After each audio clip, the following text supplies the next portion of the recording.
سلام، امیدوارم که حالتون خوب باشه. اینجاییم که با هم یه کیک خوشمزه وانیلی درست کنیم.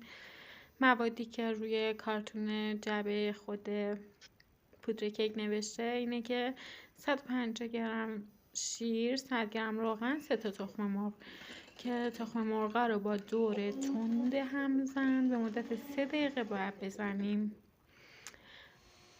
آره، الان من 3 دقیقه اینا رو هم زدم و حسابی تخم مرغا پف کردش و الان نوبت اضافه کردن شیر و روغن به این تخم مرغایی که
و خیلی یواش یواش اضافه می‌کنیم چون دردش رو فکر کنم کوچولو باز کردم، خیلی خیلی کم کم اومدش.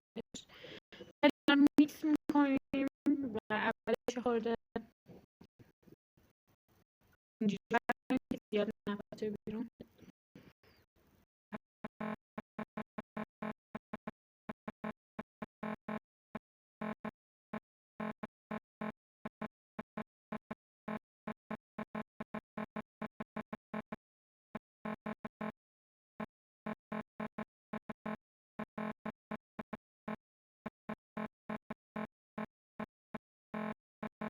و ترشونی که لازم به راحت گرم کنیم و اینا.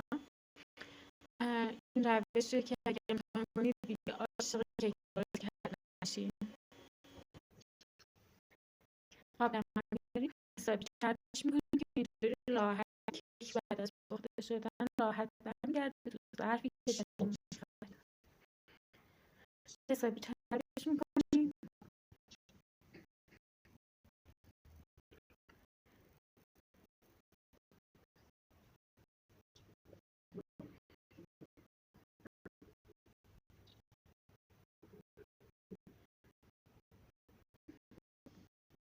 بعد مواد کیکمون بهش اضافه